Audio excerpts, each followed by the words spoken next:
کیا شاندار لمحہ ہوتا ہے جب بالآخر مٹی ہو جانے والا انسان مٹی پر سر رکھ کر اپنے رب کے سامنے اپنی عاجزی کا اعتراف کرتا ہے۔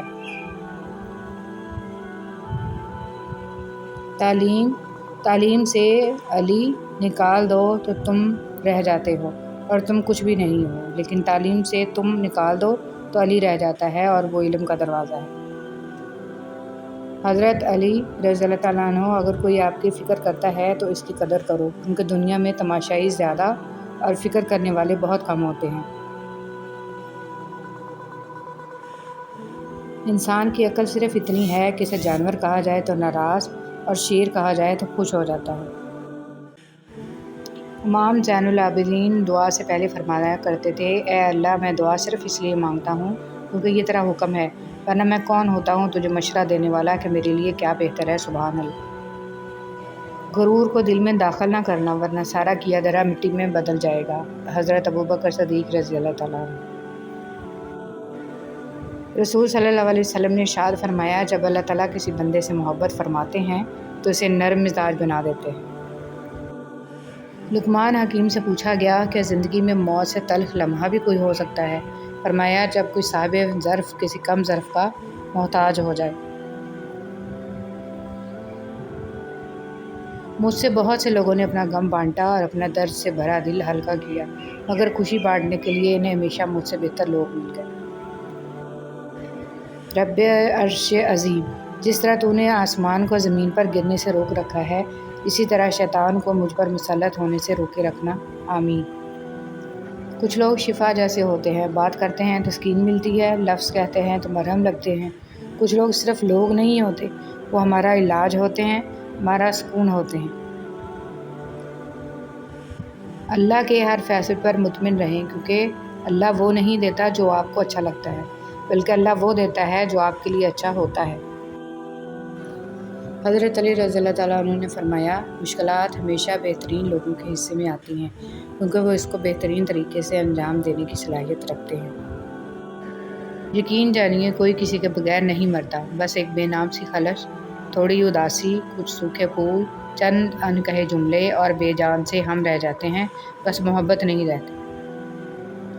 نماز فجر کے وقت سوتے رہنے سے معاشرتی ہم آہنگی پر اثر پڑتا ہے، کیونکہ اجسام کائنات کی نیلگی طاقت سے محروم ہو جاتے ہیں، رزق میں کمی اور بے برکتی آ جاتی ہے، چہرہ بے رونق ہو جاتا ہے۔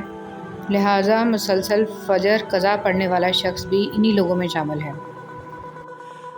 انسان کی آدھی خوبصورتی اس کی زبان میں چھپی ہوئی ہے۔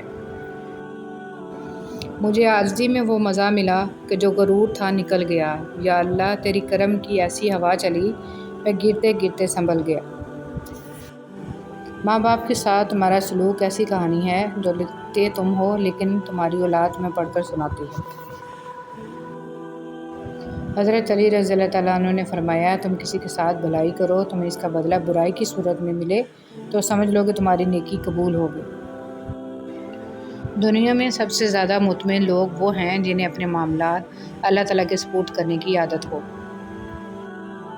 اپنے نئے دن کا آغاز گزشتہ دن کے شکستہ ٹکڑوں سے نہ کیجیے، چونکہ ہماری ہر نئی صبح ہماری باقی ماندہ زندگی کا پہلا دن ہوتا ہے۔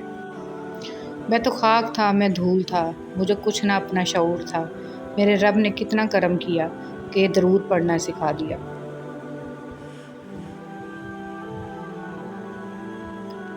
مشکل وقت میں دلاسا دینے والا کوئی اجنبی ہی کیوں نہ ہو، دل میں اتر جاتا ہے، جبکہ مشکل وقت میں کنارہ کر لینے والا کوئی اپنا ہی کیوں نہ ہو، دل سے اتر جاتا ہے۔ حسن بصری رحمۃ اللہ علیہ۔ اے میرے رب، مجھے توفیق دے کہ میں تیری ان تمام نعمتوں کا شکر ادا کروں جو تم نے مجھے اور میرے والدین کو عطا فرمائی، اور ایسا نیک عمل کروں جس سے تو راضی ہو، اور میری اولاد کو بھی نیک بنا کر مجھے سکھ دے۔ میں تیرے حضور توبہ کرتا ہوں اور تابع فرمان بندوں میں سے ہوں۔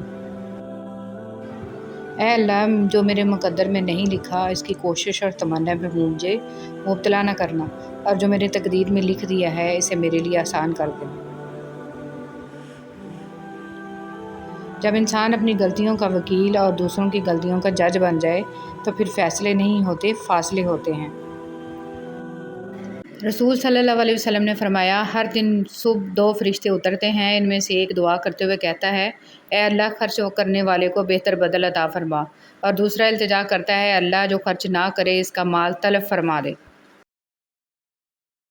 غصہ پر قابو پا لے۔ ایک آدمی نے رسول صلی اللہ علیہ وسلم کی خدمت میں عرض کی کہ مجھے کوئی ایسی نیکی عمل بتا دیں جو مجھے جنت میں داخل کر دے۔